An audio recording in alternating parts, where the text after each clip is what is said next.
Bonsoir à tout le monde. Nous sommes là, les élus les députés et élus de Yewwi Askan Wi, notamment des députés élus de PASTEF, pour nous prononcer sur la situation.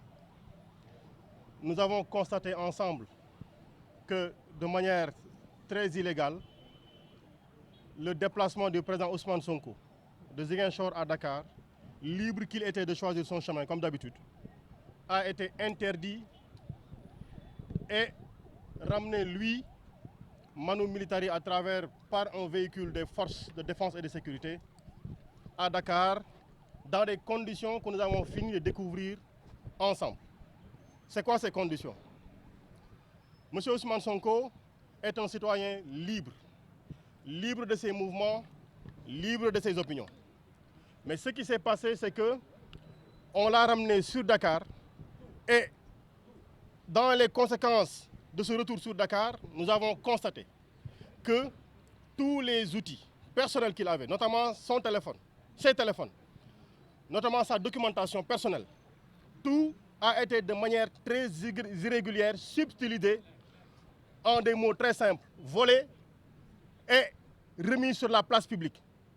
Nous sommes dans un pays où les gens se plaignent de la question de la sauvegarde des données personnelles.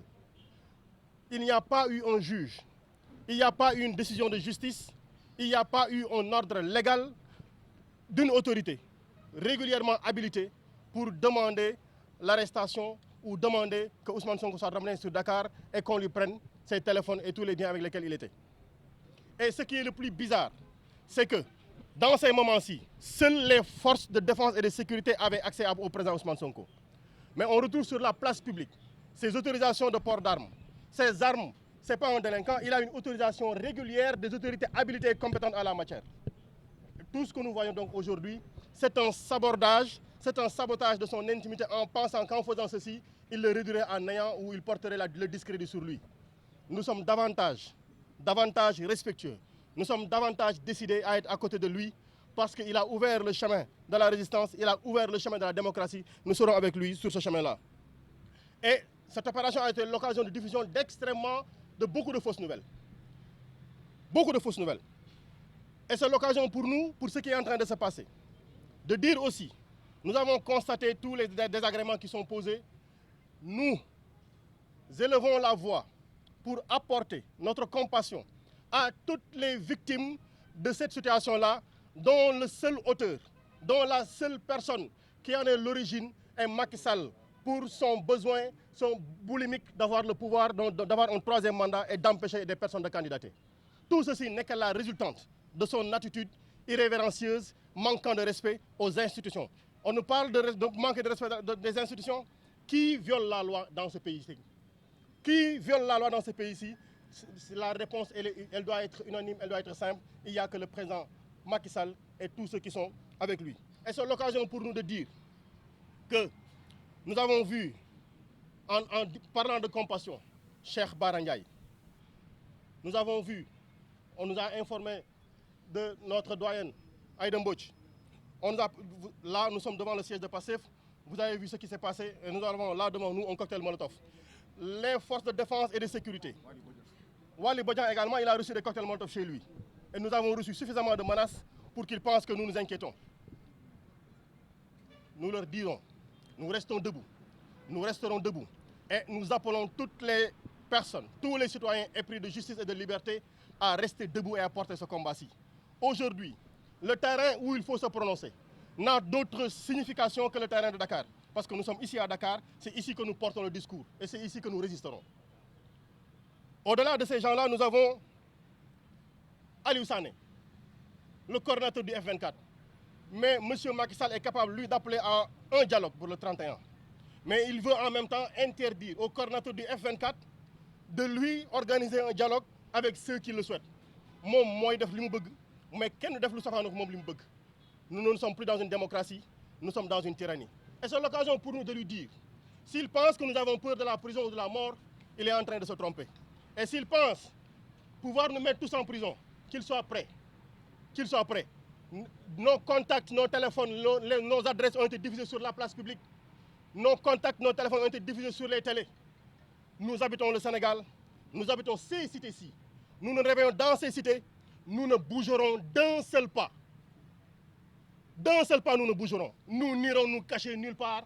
Nous continuerons à vaquer à nos occupations, le visage découvert. Et c'est l'occasion pour nous de dire qu'il faudra que la séquestration de Ousmane Sonko s'arrête. Il n'y a pas une autorité, il n'y a pas une base légale qui peut justifier que par le simple fait que Ousmane Sonko soit celui qui dérange Macky Sall, que chaque jour, ce soit une raison pour barricader sa maison, pour interdire ses parents, ses amis, ses frères, ses sœurs, ses patriotes, ses partisans de vouloir lui rendre visite. Et pire encore, les députés que nous sommes, pire encore, ses avocats. Dafa am loo xam ne lii bu jotee dañ koy wax. Il faudra que ça s'arrête. On ne peut pas continuer à vivre dans un pays où un seul homme et ses partisans ont le pouvoir absolu. Ils peuvent faire n'importe quoi, ils peuvent parler de tout le monde, ils peuvent faire dire n'importe quelque chose sur les réseaux sociaux sans conséquence. Mais chaque fois qu'on pense que quelqu'un a dit, chaque fois qu'on pense que Sokhna Saliou a dit, Ngoné Saliou, il faudra qu'on la prenne pour la fatiguer. Mais écoutez, chers amis journalistes, vous êtes bien fatigués. Et vous comprenez maintenant que le travail n'est pas facile. Parce que vous aussi, on vous interdit de faire votre travail. Voici ce que les alertes que Ousmane Sonko lançait pendant longtemps. Il disait, nous ne sommes pas la seule cible. Parce que chaque fois qu'une cible tombe, une autre cible est targetée. Chaque fois qu'une cible tombe, une autre cible est dans la target. Alors donc ça veut dire simplement que nous demandons au-delà de tout ceci, la libération de tous les détenus politiques. Ceux qu'on connaît, ceux qui ont un nom, comme je le dis toujours, Bassirou Diomaye Faye, Fadilou Keïta, Amidia, tous, Bilal Diatta,